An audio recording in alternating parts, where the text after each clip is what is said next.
বন্ধুর সফলতা দেখে যদি আপনার হিংসা হয় তাহলে আপনি নিঃসন্দেহে একটা ছোট লোক। কারণ যে বন্ধুর সঙ্গে আপনি মিশেছেন, যে বন্ধুর সঙ্গে আপনি বেরিয়েছেন, সেই বন্ধু যখন সফলতা অর্জন করেছে, সেই বন্ধুর সফলতাকে দেখে আপনার হিংসা হচ্ছে। কোথায় বন্ধুকে আপনি এগিয়ে দিবেন যে তুই তোর গন্তব্যস্থানে পৌঁছায় যা বা তুই তোর লক্ষ্যে পৌঁছায় যা, সেখানে আপনি তাকে দেখে হিংসা করছেন।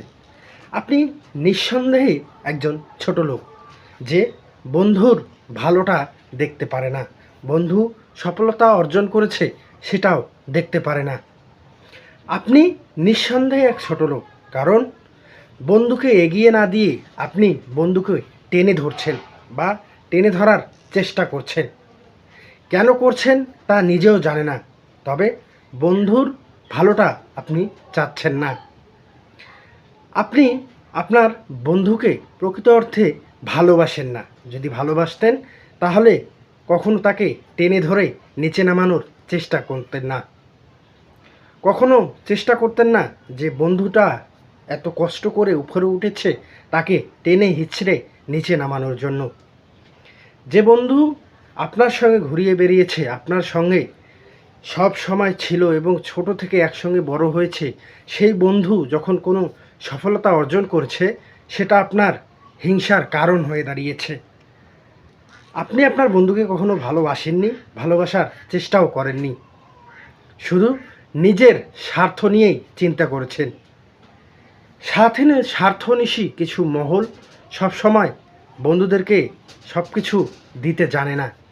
বন্ধুত্বের একটি গুরুত্বপূর্ণ মর্যাদা রয়েছে, যেটা আপনি আপনার বন্ধুকে কখনো দেওয়ার চেষ্টা করেননি। আসলে নিঃসন্দেহে আপনি একটা ছোট লোক এবং হিংসুক মনের মানুষ। আপনার বন্ধু একটু এগিয়ে গেছে তাতেই আপনার এতটা হিংসা হচ্ছে। আপনি হিংসায় জ্বলে পুড়ে শেষ হয়ে যাচ্ছেন। বন্ধু ভালো কিছু করলে তাকে বাহবা দিয়ে এগিয়ে নিয়ে যাওয়ার নামই হচ্ছে বন্ধু। যে বন্ধু বিপদের সময় পাশে ছিল, সে বন্ধু তার সফলতার সময়ও পাশে থাকবে, এটাই একটা বন্ধু সব সময় প্রত্যাশা করে। আপনি এমন একজন বন্ধু হয়েছেন যে বন্ধু, একজন বন্ধু এগিয়ে গিয়েছে সেটা নিতে পারছেন না কোনোভাবেই, যে ও কেন এগিয়ে গেল আমাকে ছেড়ে। ও চেষ্টা করেছে সেজন্য এগিয়ে গিয়েছে, কিন্তু আপনি তার পা টেনে ধরার চেষ্টা করছেন। এটা বন্ধুত্ব নয়, এটা হচ্ছে হিংসামো। বন্ধুর সঙ্গে হিংসামো করে বা তার বিশ্বাসকে অর্জন করে তাকে ধোঁকা দেওয়া। আপনি তো বন্ধুত্বর মানেই জানেন না। যে বন্ধু আপনার সঙ্গে বেরিয়েছে, যে বন্ধু আপনার সঙ্গে খেয়েছে, যে বন্ধু আপনার সঙ্গে ঘুমিয়েছে, যে বন্ধু শৈশব থেকে বড় হওয়া অবধি আপনার সঙ্গে রয়েছে, সেই বন্ধুর সঙ্গেই আপনি প্রতারণা করছেন। বন্ধু ভালো কিছু করলে আপনার তা পছন্দ হচ্ছে না, হিংসামো করছেন। এর নাম বন্ধুত্ব নয়। বন্ধুত্বর মর্যাদাটা পুরো অন্যরকম। আপনি আপনার বন্ধুকে ততটাই ভালোবাসেন যতটা ভালোবাসতে পারেন। যদি আপনার বন্ধু কোথাও আটকে যায়, তাকে কিভাবে এগিয়ে নিয়ে যাওয়া যায় সেই চেষ্টাটা আপনি করুন। আমি জানি আপনি সেটা পারবেন, কিন্তু আপনি সেটা করছেন না বা করবেন না, কারণ হিংসা। এই হিংসার কারণেই বন্ধুত্বর সম্পর্ক নিমিষেই নষ্ট হয়ে যায়। কিছু বন্ধু বন্ধুর ওপর থেকে আস্থা হারিয়ে ফেলে, বিশ্বাস হারিয়ে ফেলে কিছু সংখ্যক বন্ধুর জন্য। একজন প্রকৃত বন্ধু কখনোই তার সফলতা দেখে হিংসা করবে না, বরঞ্চ তাকে উৎসাহ দিবে। প্রতিনিয়ত বিপদে আপদে সবসময় তার পাশে থাকবে।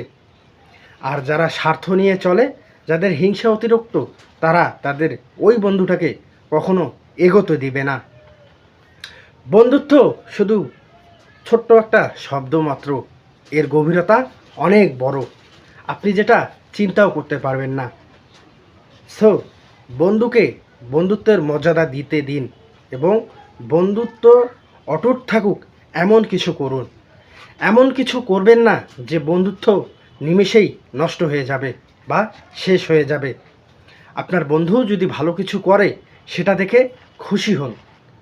আপনি তো বুক চিরে দেখাতে পারছেন না আপনার বন্ধু ভালো কিছু করেছে, আপনি হিংসায় জ্বলে পুড়ে শেষ হয়ে যাচ্ছেন, আপনি সেটা প্রকাশ করতে পারছেন না, বা আপনার বন্ধু সেটা দেখতে পাচ্ছে না। আপনি যে তার সফলতায় মোটেও খুশি হননি, তার সফলতায় আপনি মোটেও খুশি হননি, আপনি হিংসায় জ্বলে পুড়ে শেষ হয়ে যাচ্ছেন, সেটা তো আপনি দেখতে পাচ্ছেন না। নিঃসন্দেহে একজন বন্ধুকে বিশ্বাস করে অনেক কিছু বলে, অনেক কিছু করে, জীবনের অর্ধেকটা সময় বন্ধুর সঙ্গে পার করে দেয়, তবুও বন্ধুকে সে চিনতে পারে না। কারণ সে জানে তার বন্ধু কখনো তার সঙ্গে বেইমানি করবে না, বা তার সফলতা দেখে কখনো হিংসা করবে না। সো বন্ধুর পূর্ণ মর্যাদাটা দিতে শিখুন, বন্ধুর আস্থা অর্জন করতে শিখুন, বন্ধুকে ভালোবাসতে শিখুন। সো যারা এই মুহূর্তে আমার এই ভিডিওটা দেখছেন, অবশ্যই লাইক কমেন্ট শেয়ার অবশ্যই করবেন। ধন্যবাদ। ইয়র সাগর।